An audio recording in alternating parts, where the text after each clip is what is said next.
Well, I don't know. Everyone has a podcast now. Well, not really. What is true is that, according to Nielsen statistics, 55% of the U.S. population, that's over 155 million people, have listened to a podcast, and 24% of the population, that's 68 million people, listen to podcasts weekly. And these numbers continue to trend upward. What's also true is that over 75% of all podcasts fade away after the first few episodes. It could be for a variety of reasons: lack of strong concept, poor production value, people not realizing how much time needs to be dedicated to it, or simply just not knowing how to get the word out about podcasts. That's where WeKnowPodcasting.com comes in. At WeKnowPodcasting.com, we have a combined 25 years of podcast experience, and we can help you achieve your podcasting goals. Whether you need help starting a new podcast or want to take your currently active podcast to the next level, we got you. From consultations to concept development, from theme music to editing, promotion, animation, graphics, you name it, and we're here to help. Don't become another failed podcast statistic. Let us guide you and help your show become a success. Check out the website at WeKnowPodcasting.com, and even if you're on the fence, don't hesitate to reach out. We're friendly guys, we're passionate about pods, and we're here to help.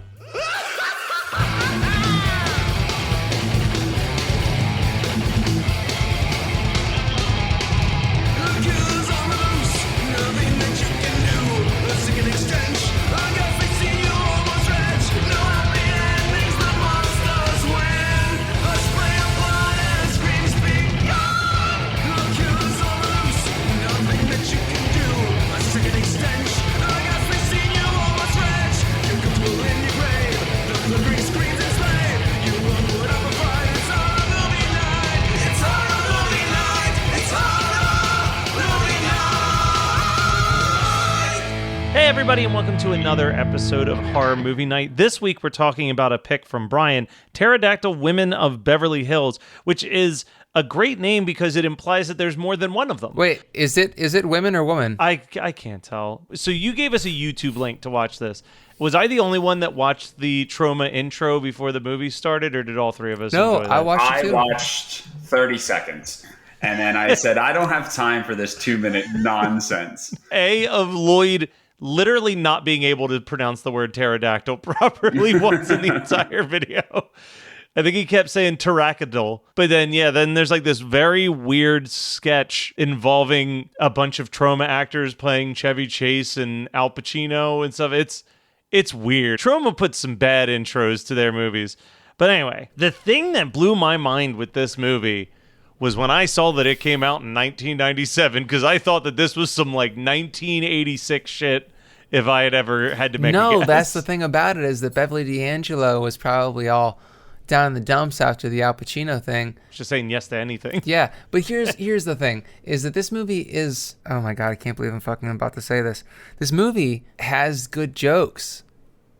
I don't think that the movie is funny, and I don't think that the movie is watchable, and I wouldn't recommend anybody watch it. But there's some funny fucking jokes in it, but they're basically the flies on top of your soup, you know? It's like they're obvious, but they don't go with the meal. Yeah, and this is my first mistake, because I did this way too much, and I did this way too much for this show. I always like to ask myself, why was this movie made? And this is a bold statement, but I think this is one of the most "this didn't need to happen" movies I've ever seen. Like, there is no purpose. No. Well, and like, it came out in 1997, but it was shot in 1994. That makes a lot more sense. Because I'm like, okay, well, that gives us a time. And that gives us a Jurassic Park was just a massive hit the year prior time frame. I'm not saying that this movie is as egregiously trying to be Jurassic Park as, say, Carnosaur is. But what I am saying is that someone was like, dinosaurs are hot. I've got that pterodactyl script that's been sitting in a drawer for 2 decades. Let's bust that out. Yeah. Like, it's just so hard to follow. So if you take the first scene, right, and there's the ancient burial guy, and then... Oh, that redface guy? Yeah. So, like, the redface guy. That shit is so inappropriate, even for, like, 1994, I feel like that was inappropriate. And watching it in 2021, I was cringing my asshole into it like a black hole. The voice that he had him do throughout is like just makes it worse. No, I just like his paintings. But that's what confused me is like I don't know where this movie's going because the pterodactyl woman's husband is not trying at all. Like he's a bad actor that you almost think is part of the joke. But then Redface is like he's acting his heart out, highly offensive or not. He is trying in character. Two things. A, that actor died before the movie was released, which I think the Troma intro stated. Yikes. But secondly, he's been in multiple horror movie night picks. Like he looked semi-familiar, but I was like, he rose me the wrong way so bad, I'm not going to go even IMDb anybody. He's the killer from Horror Show. Yeah, I mean, I know what Horror Show was, but dude, do you realize how little mental energy I put into watching and discussing that movie? No, but like, as I was because I was like, why does this guy look familiar? And I'm scrolling through his IMDb credits, and I don't remember what movie it was, but he was in something that we had covered recently. And then I started to build my own theory, but I'm pretty sure Brian discovered this movie while combing through that guy's IMDb page during an episode. Because I'm pretty sure Brian picked this with no knowledge of anything related to it. I had no knowledge of this movie. I looked up like the worst movies of all time when I put this. Yeah, I had no idea what it was. I don't even know if you could is it a movie? That's what I was gonna say. I don't know if it can qualify as a movie. It's so here's the thing that was kind of blowing my mind when I was watching it, because I'm sitting there and I'm like, this is the same overall idea as what like an Attack of the Killer Tomatoes was, but like better cast, slightly higher special effects budget. And what's weird is that this movie's runtime is as long as Killer Tomatoes actually felt. Like this movie's like an hour and 50 minutes, and I'm like, this did not need the hour and 50 minutes. Man, I'll tell you what, scrubbing through this was a pleasure. I am not watching fucking Redface. Yeah, see, because like I didn't even catch on because it was such a take away the offensive side of Redface. It didn't come off as like, hey, this is a Native American. It just came off as like, hey, here's a caveman who's still alive somehow. Yeah, I guess that is what they were going for. They should have stuck a bone in his nose to really make it exactly. Like, that wouldn't be blackface at all, would it, guys? No. I know, Scott, you were talking about how some of the jokes actually worked. I only had one quote that I wrote down, but I did chuckle a couple things. But, I mean, the very first scene actually with the red face, he says, I'm sick of you Republicans coming around here and digging up sacred ground. And he goes, but I'm a paleontologist and a Democrat. And it's that pause that actually made me chuckle. Yeah. I mean, that's what I'm saying is like, this movie does have some stuff in it that it's clever, like, and there's, the thing that I like the most about this film has to be the fact that everyone takes everything in stride. Like everybody's like, oh, you're a pterodactyl wolf. I wear pterodactyl. Oh, no big deal. Yeah, no one's. But then we get to the ending. I don't want to jump all the way to the ending, but you can. It's all a dream, or is it? Yeah, and we went through this just a couple episodes ago with this summer. This summer's been a lot of it was all a dream endings. So annoying. Let's do the Scooby-Doo ending. I do think that Beverly D'Angelo is actually quite funny when she does some of her things, like, because she's an actual actor, I mean, she's always been kind of on the cheese side, but she was like, I was listening to whale music just this morning, and I can understand them. They said, why do these humans keep putting microphones in our faces? And that's like, that joke is pretty funny to me. I didn't laugh. I just went...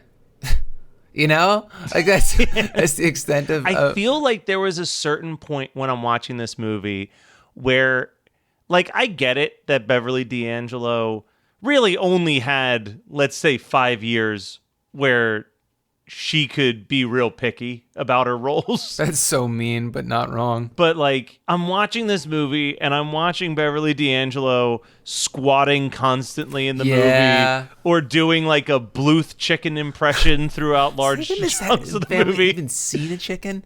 I love when she, at the end of the movie, when she's just standing on a top of a car and like squawking and flapping her arms.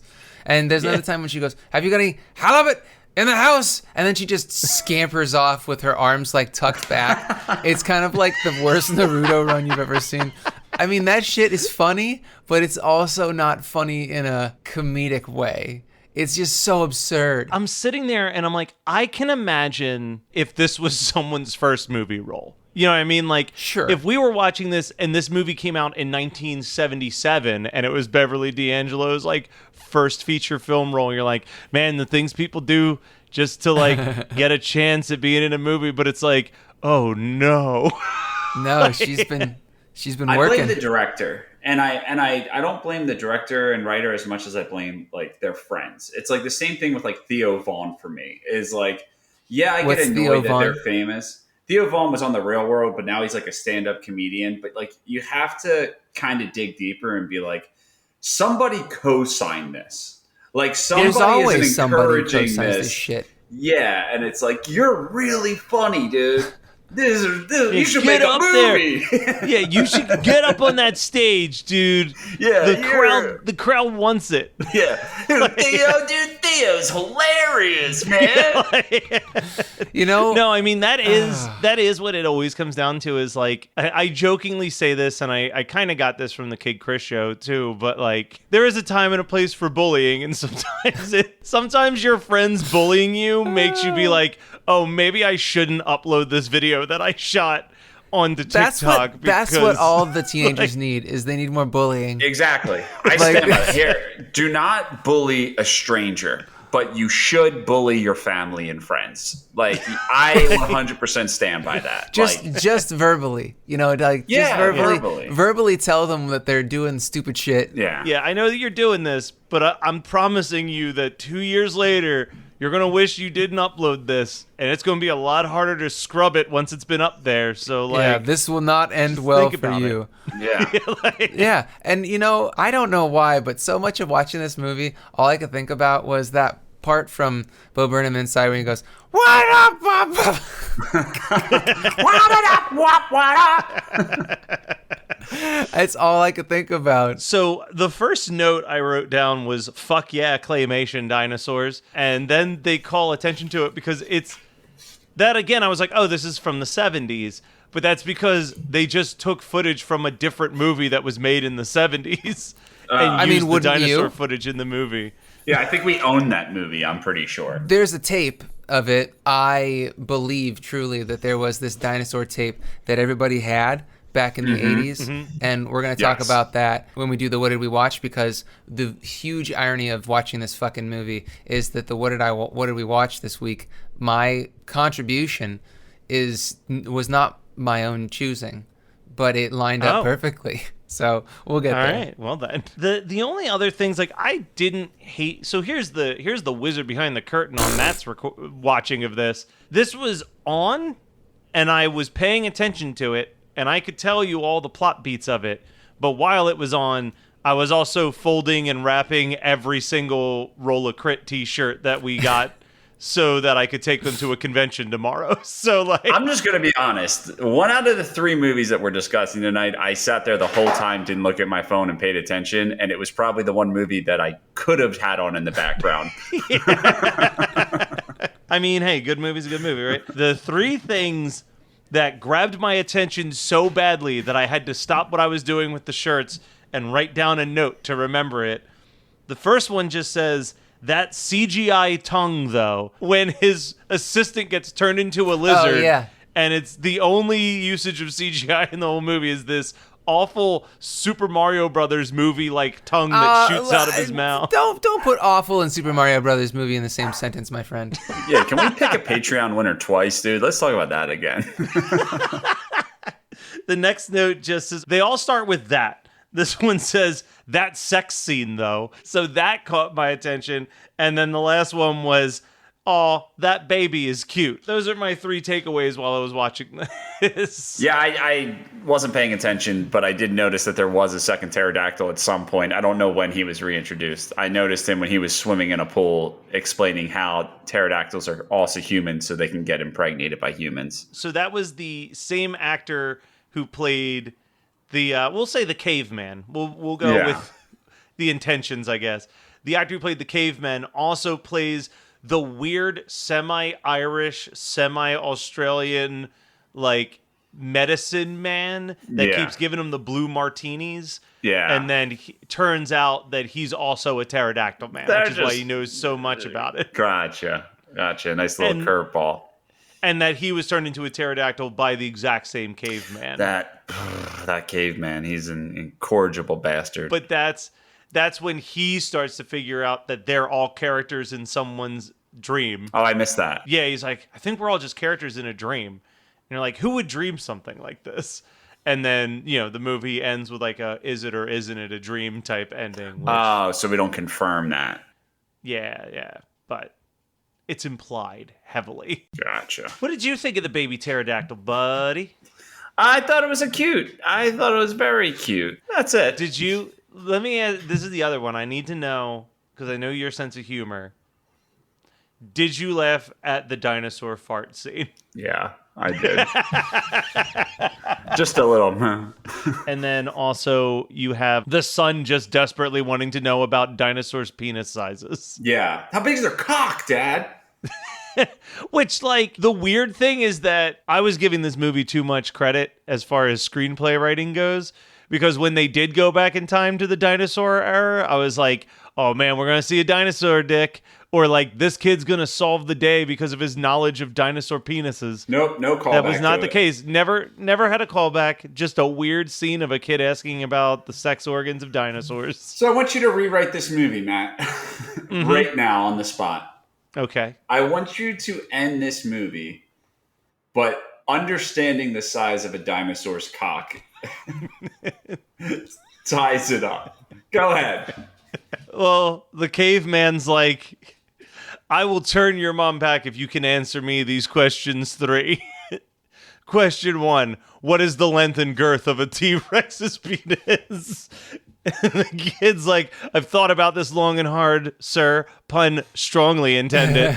And I've concluded that it is 10 feet long. And he's like, all right, one question down. Next question. Is that the end of the movie? We don't get the other 2 questions? I mean, we'll get the other 2 questions. I'm just saying that there's no callbacks to anything that happens in this movie. Every moment of this movie is inconsequential to the next scene that follows it. Yeah, it's like a very that weird David Lynch Blue Martini song. Yeah, but like you said, it's very much a Killer Tomatoes movie. Yeah. All right, Brian. Double feature. Pterodactyl, Woman of Beverly Hills. Woman, one of those. Go. So since I can't remember the dinosaur movie that Scott's going to talk about, I'm just going to tie it with... I'm going to double feature it with We're Back. But I know that we had a VHS of claymation dinosaurs that we used to watch. If I'm thinking of the same one, there is a scene where it zooms in onto a radio, like a stereo, and there is a dinosaur playing guitar inside of there to do the theme song before it then just becomes an educational video about dinosaurs. Are we sure that we're not thinking of, I changed my double feature. I'm going to double feature this with a music video, Weird Al's Jurassic Park. Nice. For a split second, I was like, does Brian know Denver the Last Dinosaur well enough to be like, I want to double feature this with Denver the Last Dinosaur? So I do know Denver, and I don't know how I know Denver. Probably because you are related to me, would That's be the true. answer to that. Scott, do you remember Denver the Last Dinosaur? I do not. I'm too old. I don't think that was my thing. He's our friend in A Whole Lot More. He was a rock and roll dinosaur from Los Angeles. Oh, yeah, dude. I can see him. I didn't know that was his name. All right, so on paper, this movie doesn't make any sense as a double feature, right?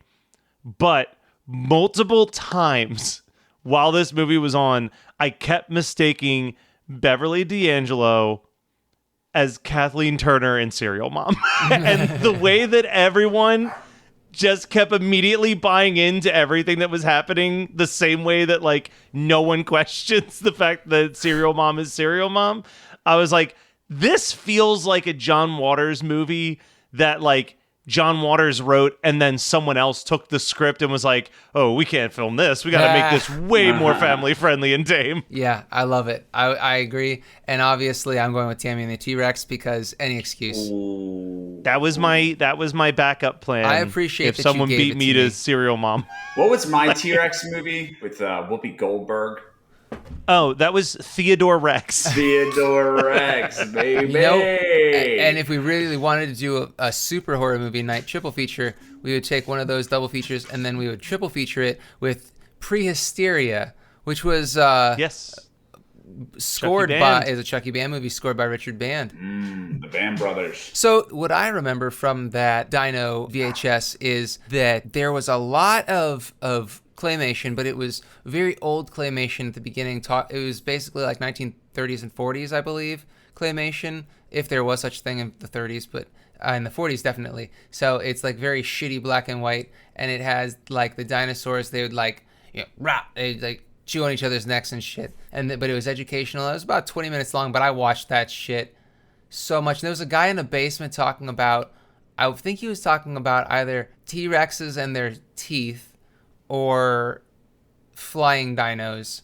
But I can just see his like wood panel basement and being like, and I think he was wearing a safari outfit, like a fucking weirdo. But yeah, I that's one of those like, is it real kind of things.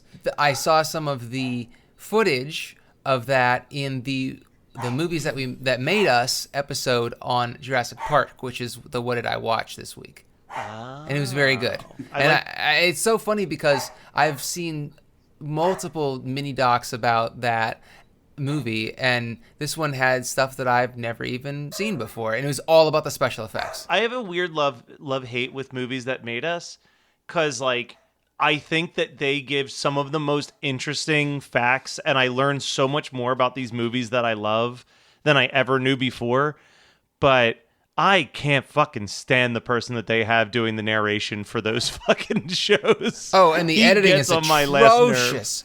And they make everybody look like a fucking yutz, which is so weird because it makes me so angry. Yeah. And I mean, I like, sat that through drives that, me but that's insane. it. I don't think I would sit through just any episode of that fucking show. Brian, what did you watch this week, if anything? I actually did have time to watch one thing in a 4-day period, and there's a new docuseries coming out every once in a while. It's not consistent, but it's called Music Box on HBO Max, and they released their first full-length documentary, and it's just all about Woodstock 99.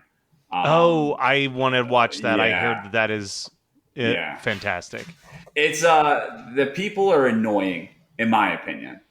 Yeah, I think there's first of all, the guy who ran it is like the worst type of person ever. He's just evil. And then like a lot of the people being interviewed, it's like, you mean well, but you're really digging for a deeper meaning other than the fact that it's just a bunch of shitty college kids being shitty college kids. Like that's what happened, but it's good. So I want to talk about something that I read real quick, which is kind of a coffee table book, honestly, called The Bad Movie Bible, which I'm probably going to comb through it for some future picks because pretty much anything that's in that book that we've watched has been an instant classic for horror movie night. So I assume the ones that I've never heard of will also be instant classics for horror movie night. But it's broken into 4 categories: bad action, bad sci-fi fantasy, bad horror, and then everything else. So it'll talk about like the Sgt. Pepper's Lonely Hearts Club, like the anomaly movies, where it's just like, I don't even know what genre this falls into. But all right, that was Pterodactyl Women, whatever, of Beverly Hills from 1997. An attempt at a horror comedy that leaned very hard into the comedy. Next week, we're going to talk about a classic horror comedy that leans a lot more into the horror element of things. So come and join us next week.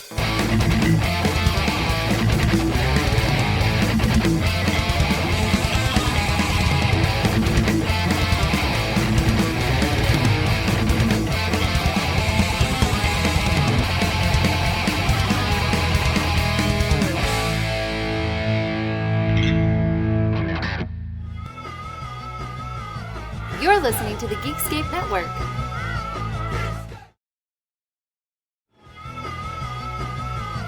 You're listening to the Geekscape Network.